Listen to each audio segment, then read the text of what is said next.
Good morning. पिछले video में हमने देखा था कि वनस्पति का वर्गीकरण दो प्रकार से किया गया है, बीजपत्री और अबीजपत्री। तो इस वीडियो में हम अबीजपत्री देखेंगे। अबीजपत्री क्या होता है? अबीजपत्री वनस्पति में हमने देखा था कि इन वनस्पतियों में फूल धारण करने की क्षमता नहीं पाई जाती है। जैसे यहाँ पे दिया है हरे रंग के पानी वाला कोई गड्ढा लीजिए और हमें क्या करना है, पानी से हरे रंग के तंतु इकट्ठा करने हैं। जो पानी के अंदर जो हरे रंग के तंतु उसको इकट्ठा करना है और उसको पेट्री डिश में रख कर पानी से स्वच्छ करना है और फिर उसके बाद तंतु को क्या करना है, स्लाइड पर रखकर उसमें पानी की बूंद रखनी है और उसके बाद से कांच से हमें क्या करना है, ढक कर सूक्ष्मदर्शी की सहायता से देखना है। तो इन तंतुओं की कोशिकाओं में बच्चों स्थित हरे रंग की सर्पिल रेखाएं जैसे हरित लवक, जैसे कि यहाँ पे डायग्राम दिखा रखा है। इस डायग्राम में अगर हम देखें कि जब हमने उस तंतु को देखा तो इस प्रकार से उस सूक्ष्मदर्शी से देखने पर हमें सर्पिल आकार दिखाई दिया, रेखाएं दी गई, उसे हम इस वनस्पति को हम क्या कहते हैं, स्पाइरोगैरा कहते हैं। तो उसके बाद जो अबीजपत्री जो वनस्पति है इसका वर्गीकरण एक विभाग एक यानी थैलोफाइटा, ब्रायोफाइटा और टेरिडोफाइटा, जिसे हम अगले वीडियो में देखेंगे, इस प्रकार से दो प्रकार से किया गया है। तो थैलोफाइटा बच्चों, विभाग एक थैलोफाइटा के बारे में देखते हैं। तो बच्चों ये जो थैलोफाइटा वनस्पति होती है, इस वनस्पति की जो उपज जो है प्रमुख रूप से पानी में होती है।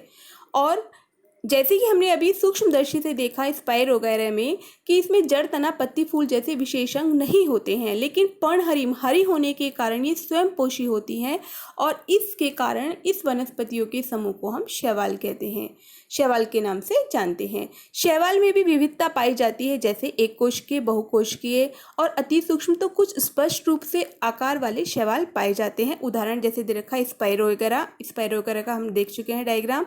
उसके बाद यूलोथ्रिक्स, अल्वा का भी बच्चों डायग्राम इधर दिया रखा है। उसके बाद सेरगेसेम। इस प्रकार ये शैवाल के उदाहरण है। इनमें कुछ वनस्पतियां बच्चों मीठे पानी तो कुछ समुद्र के खारे पानी में भी पाई जाती है। इस वनस्पतियों का शरीर जो है प्रमुख रूप से नरम, बहुत ही नाजुक और तंतु मतलब जैसे बाल होता है ना, बाल के जो होते हैं उस प्रकार से तंतु रूप में होता है।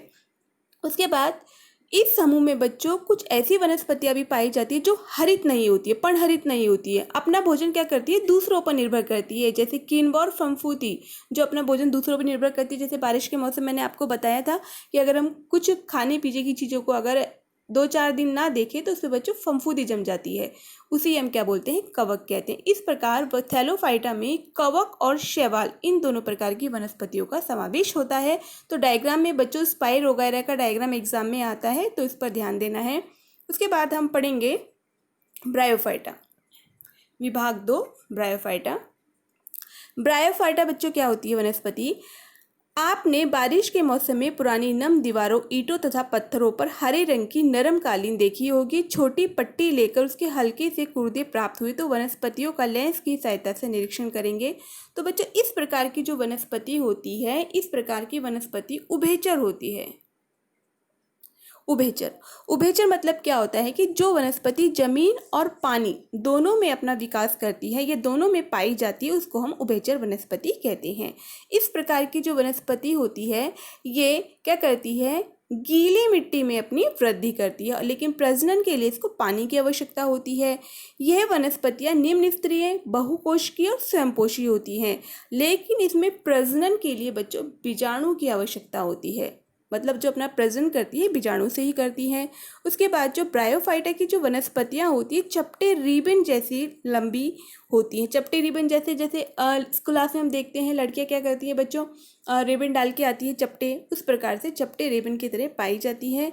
इन वनस्पतियों में मूल रूप से तना और पत्तियां नहीं होती है, लेकिन इनमें जो पत्तियां और जो जड़ होती है उसके जो अंग है उसमें मूलाभ होते हैं और पानी तथा भोजन के संवहन के लिए भी कोई इसमें विशेष अंग नहीं पाया जाता, जैसे फ्यूनेरिया, एंथोसिरोस और रिक्सिया, ये सब इसके उदाहरण हैं। डायग्राम में देख लेते हैं। जैसे ये डायग्राम जो दे रखा है बच्चों, ये डायग्राम जो है ब्रायोफाइटा का है, ये डायग्राम ब्रायोफाइटा का है। फ्यूनेरिया, उसके बाद मार्केशिया, उसके बाद एंथोसिरोस, ये सब डायग्राम ब्रायोफाइटा के हैं।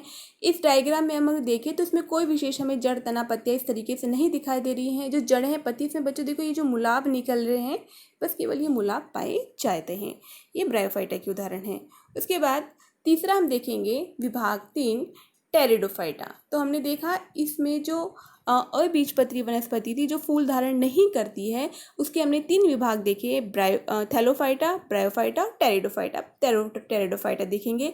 इस विभाग की वनस्पतियों में जड़, तना तथा पत्ती विशेष रूप से अंग दिखाई देते हैं। डायग्राम में हम देखें तो यहाँ पर हमें जड़, तना, पत्तियों के विशेष अंग दिखाई दे रखे हैं।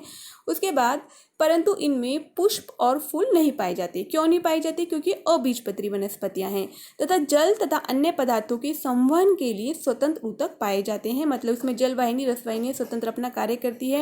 इनका प्रजनन बच्चों पत्तियों के निचले भाग पर पाया जाता है। जैसे ये जो डायग्राम दिखा रखा है, इस डायग्राम को जूम करके यहाँ पर दिखा रखा है, तो जूम में निचले भाग से करती है। उदाहरण जैसे फर्न, नेफ्रोलिसिस, मार्शेलिया, टेरिसा, एडिटम,